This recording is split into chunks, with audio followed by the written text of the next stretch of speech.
Baik, Assalamualaikum warahmatullahi wabarakatuh. Selamat pagi dan salam sejahtera baik kita semua. Bagaimana kabarnya Bapak-Bapak? Alhamdulillah, mudah-mudahan sehat ya Bapak-Bapak. Ya, baik Bapak-Bapak, pada pagi hari ini kita akan memulai pelatihan terkait dengan pembiayaan APBN. Baik, sebelum kita lanjut ke pelatihan, marilah kita berdoa dulu, semoga acara kita diberikan kemudahan oleh Allah Subhanahu wa taala, Tuhan Yang Maha Esa. Berdoa mulai. Berdoa selesai. Baik, Bapak-bapak, untuk menyemangati pagi kita pada hari ini, kita ada salam pagi ya. Nanti kalau saya bilang selamat pagi, Bapak-bapak bilang pagi gitu ya, dengan semangat. Baik, bisa ya Bapak-bapak ya? Baik. Selamat pagi. Pagi. Luar biasa.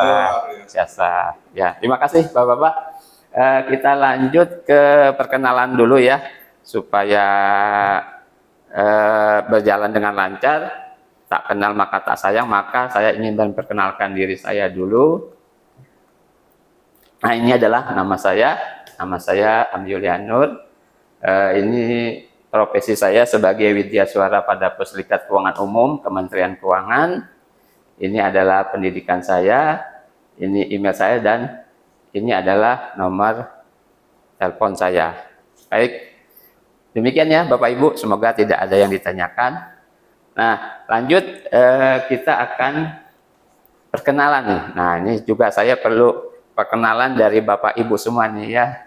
Mudah-mudahan dengan kita saling mengenal, kita akan saling memahami gitu ya Bapak Ibu. Nah, karena saya hobinya badminton, maka saya akan menggunakan alat bantu gitu ya Bapak Ibu ya. Nanti Bapak Ibu, Bapak-bapak akan saya kasih kok ini, nanti Bapak-bapak akan melempar ke peserta yang lain. Yang mendapat kok ini akan menyebutkan nama dan hobinya. Gitu ya, Bapak-bapak ya, jelas ya. Baik, terima kasih. Coba saya mulai dari depan. Kenalkan, nama saya Muhammad Barakah Alevi, hobi saya membaca. Baca, ya silakan dilempar. Iya. Oke, hobi saya ya Pak ya. Ya, silakan. Oke, nama saya Lutfi Waskito Jati. Hobi saya main musik dan main sepak bola. Oh ya, terima kasih. Perkenalkan, nama saya Muhammad Tasjid Gapita. Di sini hobi saya sebagai penulis. Tulis ya. Oke, Luar biasa. Perkenalkan, nama saya Dika Wicaksana. Hobi saya bermain. Bermain. Terima kasih Pak Dika. Nama saya Nufi Alfido Fariga. Hobi saya bermain game. Iya. Ya. Baik, terima kasih Bapak-bapak atas perkenalan yang luar biasa. Kita lanjutkan pelatihan kita pada pagi hari ini.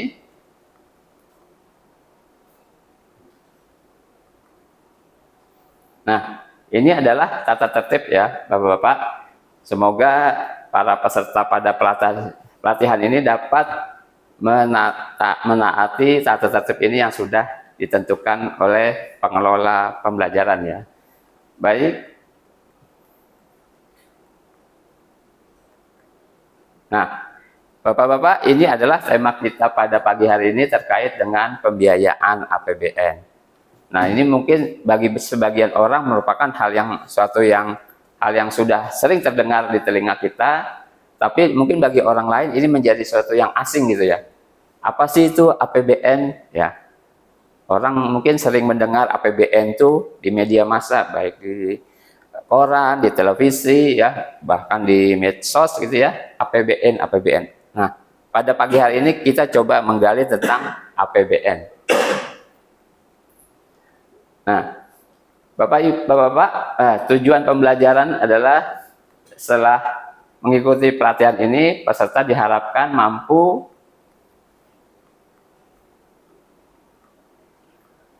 menjelaskan pengertian pembiayaan APBN. Yang kedua, menjelaskan terkait dengan postur APBN. Yang ketiga, adalah terkait dengan pembiayaan utang dan manfaatnya. Ini adalah 3 pokok bahasan yang kita akan bahas pada pagi hari ini.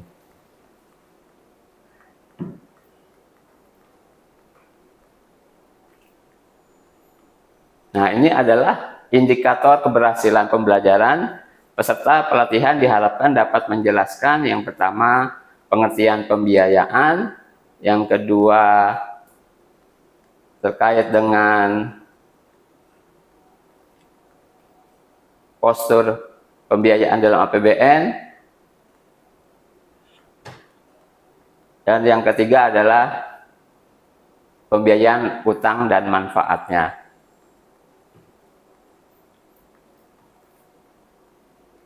Nah, sekarang saya ingin menanyakan, apakah menurut saudara apa yang dimaksud dengan APBN?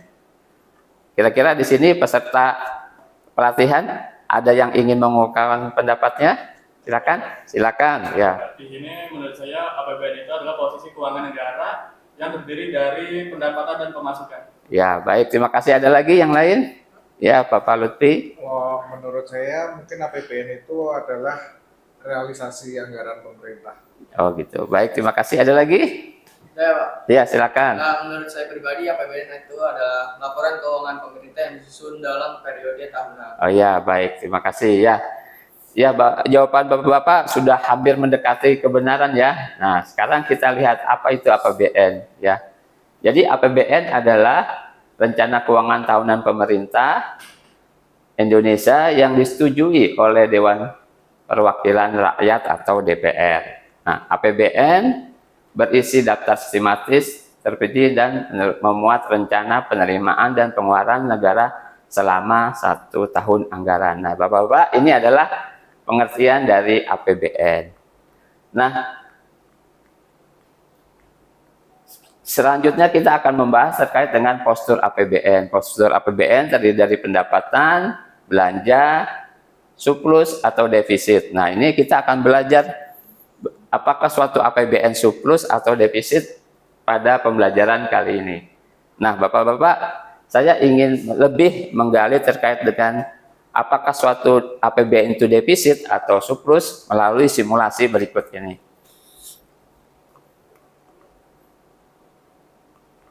Nah, nanti akan saya bagikan kertas ya. Kertas latihan soal, nanti silakan dikerjakan oleh bapak-bapak dengan waktu lebih kurang 10 menit ya. Baik, silakan mengerjakannya. Baik ya, sudah ya, terima kasih yang sudah mengerjakan. Oke, marilah kita cocokkan jawaban bapak-bapak terkait dengan latihan soal postur APBN ini ya. Ya, tadi bapak-bapak diminta mengisi titik-titik ya. Nah, lalu jawabannya dilingkari, apakah jawabannya surplus, berimbang atau defisit. Mari kita bahas satu-satu. Nah, ini adalah jawabannya. Tadi yang soal pertama adalah ternyata adalah surplus ya. Karena pendapatan lebih besar daripada belanja. Lalu yang soal kedua adalah berimbang, di mana pendapatan dan belanja negara sama ya. Jadi di sini jumlahnya adalah 0. Nah, yang ketiga adalah defisit jawabannya. Ya. Di mana pendapatan negara lebih kecil daripada belanja negara, sehingga terdapat minus ya, sehingga anggaran tersebut defisit. Nah, itulah jawaban dari soal kita pada kali ini ya. Baik, nah Bapak-bapak, ini adalah terkait dengan format postur APBN. Kita tahu bahwa format APBN sekarang berbentuk T-account ya, yang sebelumnya adalah bentuknya I-account ya. Kenapa ini berubah? Ini sejak tahun APBN tahun 2020, APBN tahun 2000 ya, berubah menjadi I-account ya. Format dan struktur APBN dalam bentuk I-account memungkinkan defisit anggaran tercermin secara eksplisit serta dapat dibiayai dengan sumber-sumber pembiayaan dari dalam dan luar negeri ya. Nah, ketika suatu APBN defisit, maka untuk menutup defisit itu diperlukan tambalan ya Bapak-Bapak ya. Tambalan itu berasal dari mana? Yaitu berasal dari pembiayaan. Nah, pembiayaan itu juga terdapat beberapa macam, ada pembiayaan utang, investasi, pinjaman, penjaminan, dan pembiayaan lain. Nah, pada kesempatan pagi ini kita akan membahas terkait dengan yang poin nomor 1 ini adalah pembiayaan utang ya. Jadi memang di antara komposisi pembiayaan ini, pembiayaan utang lah pembiayaan yang sangat signifikan atau yang sangat besar gitu ya.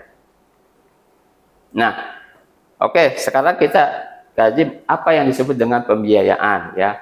Pembiayaan adalah setiap penerimaan yang perlu dibayar kembali atau pengeluaran yang akan diterima kembali pada tahun anggaran yang bersangkutan maupun tahun anggaran berikutnya.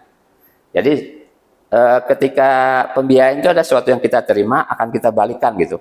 Kita ngutang, nah utang itu akan kita kembalikan. Atau sebaliknya kita memberikan piutang, suatu saat piutang itu juga akan kita terima kembali. Kira-kira seperti itu. Jadi pembiayaan itu adalah suatu timbal balik ya. Nah, ini adalah kita lihat postur APBN tahun 2023 di mana jumlah pendapatan negara sejumlah 2.463 triliun, sedangkan belanjanya di atas itu ya, sehingga kalau dilihat sebagai neracanya ini berat ke belanja negara ya. Belanja negaranya 3.061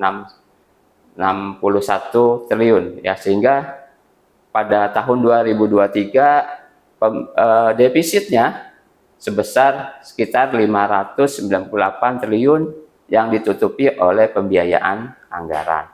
Ya, jadi luar biasa sekali defisit kita pada tahun 2023. Nah, ini adalah kalau kita lihat dari pembiayaan anggaran tahun-tahun sebelumnya, kita lihat di sini ya.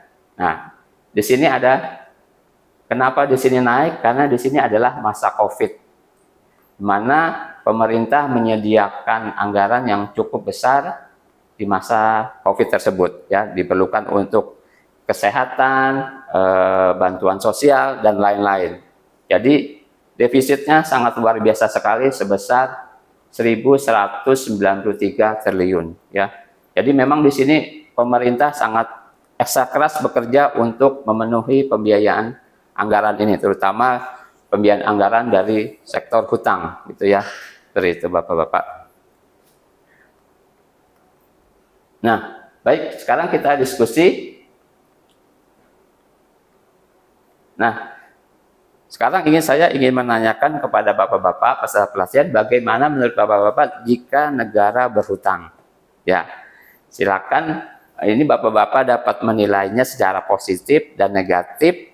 Saya akan memberikan sticky note. Nanti Bapak-bapak bisa menaruh atau meletakkannya di papan tulis ya. Bapak-bapak menganggap utang negara itu positif atau negatif sih, kira-kira gitu ya. Baik, silakan. Mungkin dari Pak ini, Pak Bara, silakan meletakkan kira-kira utang itu positif atau negatif sih. Ya, makasih. Lalu lanjut.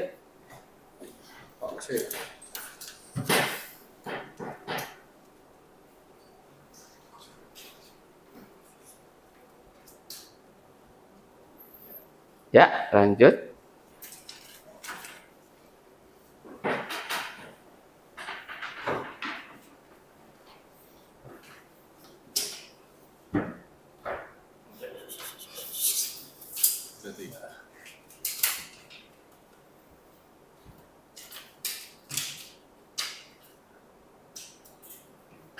Ya, Bapak Lutfi, langsung Mas Dika. Atau ininya kita bantu. Nah, sudah.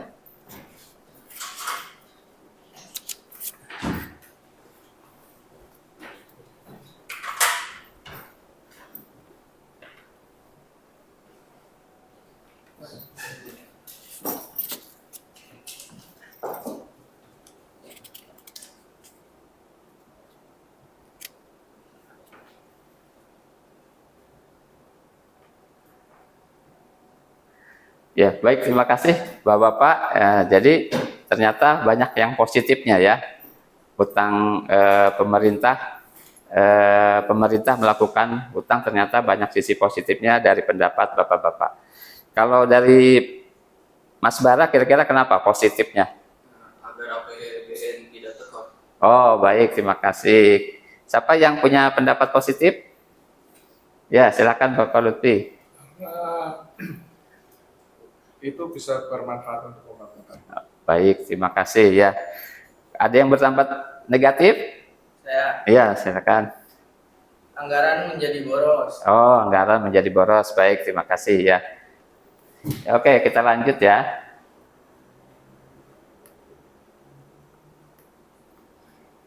Nah, ini perlu kita pahami bersama bahwa utang pemerintah tidak sama dengan utang pribadi ya. Utang pemerintah dikelola dengan alokasi sesuai dengan kebutuhan ya. Jadi memang kita harus membedakan antara utang yang bersifat pribadi personal, karena kita sering menganggap utang pribadi itu sesuatu yang negatif ya. Tentunya kita harus bedakan dengan utang pemerintah yang memang pemerintah itu mengelolanya dengan alokasi yang sesuai dengan kebutuhan. Jadi memang utang ini memang dialokasikan dengan cermat ya pemerintah. Nah, ini alasan kenapa pemerintah berhutang. Nah, ini adalah alasannya ya, meningkatkan pertumbuhan ekonomi, menjaga momentum dan mengembangkan pasar keuangan. Nah, ini adalah contoh-contoh dari hasil dari proyek yang diperoleh dari hutang negara. Ya, ada waduk Jati Gede, jalur kereta double track ya. Tadinya jalur ini single track, sekarang menjadi double track ya, sehingga lalu lintasnya menjadi lancar. Nah, ada juga MRT ini ya, yang mungkin Bapak-bapak yang tinggal di Jakarta ini mungkin sudah pernah menikmati menaik MRT ini ya. Nah, ini sungguhnya suatu proyek yang dihasilkan dari utang negara. Nah, ini adalah contoh lagi yang pembiayaan kreatif di mana pembiayaan utang dan KPBU menjadi satu di sini ya. Proyek pertama kereta api di Sulawesi ya. Ini merupakan suatu proyek yang luar biasa ya, karena memang sebelumnya di Sulawesi belum ada kereta nih ya. Termasuk di Pulau Kalimantan belum ada kereta. Nah, ini kalau di Pulau Sulawesi adalah yang pertama. Nah, ini adalah di proyek yang dibangun dari utang negara. Baik, sampai sini ada pertanyaan? Ya, silakan Bapak Dika. Terima kasih Pak Ami. Ini pertanyaan nih Pak terkait utang. Ini kan kemarin kita tadi disebut Pak Ami ya, utang kita melonjak ketika COVID. Ini bagaimana sih strategi pemerintah dalam mengelola pembiayaan, terutama di masa pandemi COVID waktu itu Pak? Baik, terima kasih Pak Dika. Jadi selama tadi sudah saya sampaikan, selama pandemi luar biasa sekali defisit negara. Jadi pemerintah pada saat itu memberikan atau melaksanakan strategi-strategi yang tidak biasa gitu ya. Di antaranya adalah memperluas basis investor ya. Kita ketahui bersama pemerintah itu mengeluarkan obligasi dalam negeri maupun luar negeri. Di situ pemerintah upsize yang mungkin tadinya 100 menjadi 150 kira-kira seperti itu. Jadi utangnya yang ada beberapa revisi APBN sehingga utangnya di pemerintah memungkinkan untuk menaikkan jumlah utangnya. Atau juga misalkan pemerintah mengambil dana-dana cadangan dari BLU ya. Kita tahu ada pemerintah mempunyai BLU, di situ ada kas yang tersedia, kas-kas yang ada di BLU itu ditarik kembali ke kas negara untuk menambah posisi atau menambah kas negara untuk mengurangi defisit. Nah, itulah kira-kira beberapa strategi dari pemerintah saat itu. Baik, ini kita coba kuis ya. Ini ada kuis ini. Ya, silakan nanti Bapak-bapak mengerjakannya di kertas, nanti akan saya tanyakan kepada peserta yang mengerjakannya ya. Baik, ya, terima kasih Bapak-bapak yang sudah mengerjakan soalnya. Nanti kita akan bahas kuis ini di lain kesempatan ya. Baik, kesimpulannya adalah peran pembiayaan APBN ya jika dikelola dengan strategi dan tepat dan prudent mendukung pembangunan nasional yang bertujuan untuk mensejahterakan masyarakat Indonesia. Inilah adalah kesimpulan dari pembiayaan utang ya. Jadi memang pembiayaan utang ini kalau kita kelola secara cermat, ini akan membawa kesejahteraan bagi masyarakat Indonesia. Baik, sebelum kita tutup, tadi kita awali dengan selamat pagi ya. Sekarang kita tutup dengan salam pembiayaan. Nah, ini luar biasa nih ya.